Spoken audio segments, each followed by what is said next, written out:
মা বোন যারা এসেছেন দেখলাম বহু মহিলা বসে আছে বিভিন্ন জায়গায়।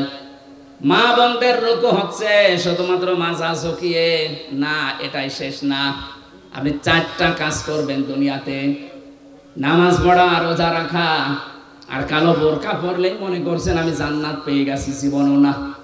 নেককার সৎ যোগ্য মহিলা জান্নাতের জন্য যোগ্যতা সম্পন্ন হওয়ার জন্য 4টা কাজ করা লাগবে। তিরমিজি শরীফ। 1 নম্বরে ইদা নাজারা ইলাইহা সাররাতুহু, যখন আপনার স্বামী বাইরে থেকে এসে আপনার দিকে তাকাবে, স্বামীকে আনন্দ দেবেন। কথা বুঝতেছেন? এই শব্দটা আজ বাংলাদেশে নেই। স্বামী বাইরে থেকে এসে পরিবারে আনন্দ পায় না, এই জন্যই বাধ্য হয়ে পরকীয়া প্রেম করে। দেখলে এরা যে পায় না, পরকীয়া প্রেম করে। সম্মানিতা মা বোনেরা, কার স্বামী জি বলেছে আপনি শুনতে পেয়েছেন? আজকে থেকে একটু বাড়িয়ে দেবেন আদরটা। 2 নম্বরে ওয়াইদা গাবা আনহা হাফিজাতুহু, স্বামী যখন বাইরে যাবে তখন স্বামীর সম্পদ, স্বামীর সন্তান, নিজের ইজ্জত, সতীত্ব, নিজের লজ্জাস্থান, শরীর, এগুলো হেফাজত করে রাখবেন। অথচ অধিকাংশ মেয়েরা এখন স্বামী বাইরে গেলে দিন পায়। কথা বলে না কেন? মেয়েরা মোবাইলেও যদি কথা বলে, কোন ধাঁচে কথা বলবে আল্লাহ কোরআনে দিয়েছেন।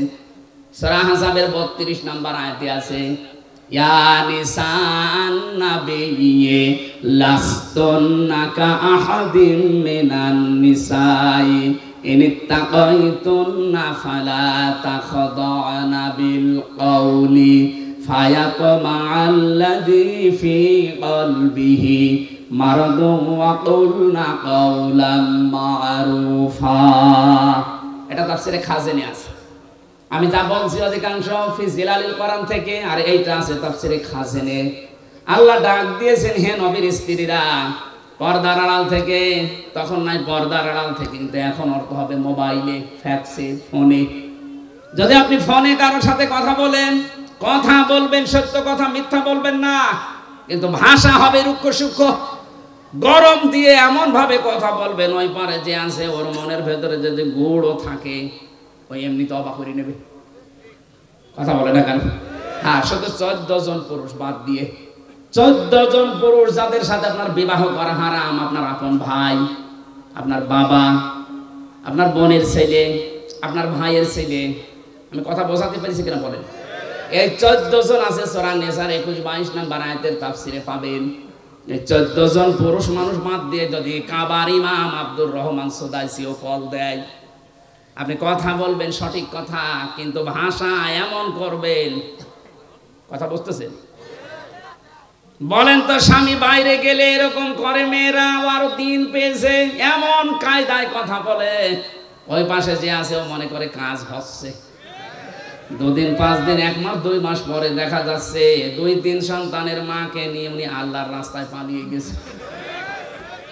না, এটা করা যাবে না। 3 নাম্বারটা বলার জন্য আমি এর উপর ব্যাখ্যায় হাদিসটা নিয়ে এসেছি। এই ভালো করে শুনেন। অতুইনু আলা দীনি যাওজাতিহা, আপনার স্বামী যদি দ্বীনের কাজ করে, দিন প্রতিষ্ঠার কাজ করে, মানবতার পক্ষে কাজ করে, স্বামীকে সময় দেবেন, স্বামীকে ছাড় দেবেন, স্বামীকে উদ্বুদ্ধ করবেন। কিন্তু অধিকাংশ মেয়েরা এই লাইনে নেই। ওর স্বামী দিনের একামতে দিনের কাজ করে, দিন প্রচারে কাজ করে, মানবতার সেবা করে, ও আরো বাধা দেয়। আপনি নামাজ পড়ে রোজা রেখে কালো বোরকা পরে জান্নাত দিতে পারবেন না। 4 নাম্বারটা হচ্ছে, স্বামী যেটা পছন্দ করে ওটা যদি জায়েজ হয়, জীবন থাকতে আপনাকে ওইটা মেনে নেওয়া লাগবে। আমি স্বামী, যত স্বামী এখানে আছে, প্রত্যেকটা স্বামী আমরা চাই বিয়ের পরে যেন আমাদের মা বাবা আমাদের সাথে থাকে। আমি খেয়ে থাকি না খেয়ে থাকি, আমার মা বাবার সাথে থাকবে। কথা বলে না কেন?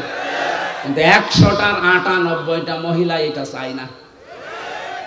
এটা চায় না, তার কারণ আছে। একে শুধু পানি পড়া দেয় এর মা আর ওর বড় বোন, ওখান থেকে বারবার শুধু কান পড়া দেয়, আর কতদিন থাকবি, আলাদা হয়ে যা, এই কথা বলছে। এরকম ছোট মনের বউ আছে? কার আছে হাত তোলেন তো? একজনের আছে। সম্মানিত ভাই, সম্মানিত মা বোনেরা, না আপনার রুকু হচ্ছে না। কিসের রুকু করেন আপনি? যে 4টা বললাম একটাও মিলাতে পারলেন না। আশা করছি এই চারটা কথা মেনে নেবেন। এই রুকু যদি এভাবে আমরা পয়েন্ট আকারে দুনিয়াতে করতে পারতাম, এই পৃথিবীর চিত্রই পাল্টিয়ে ফেলতে পারতাম। আর আমরা ওই রুকুই চাচ্ছি সামনে ইনশাআল্লাহ। আমি জেলে বসে মাওলানা মামুনুল হকের সাথেই ছিলাম। আমিরে জামাত ডাক্তার শফিকুর রহমান 4 দিন ছিলেন আমার সাথে। সেক্রেটারি জেনারেল অধ্যাপক মিয়া গোলাম বড়ুয়া প্রায় 1.5 বছর ছিলেন আমার পাশে।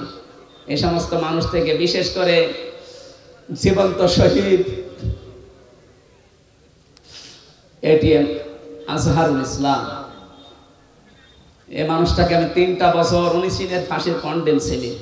মাঝে মাঝে আদর করে আমাকে বই পাঠাতেন, প্রোডাক্টিভ মুসলিম, মধ্যম পন্থা, এমন এমন সুন্দর সুন্দর বই। ওনার কাছে প্রায় 150-র উপরে বই আছে। আমাকে বলতেন, হামজা আমি তো বাইরে যেতে পারি না, তুমি যদি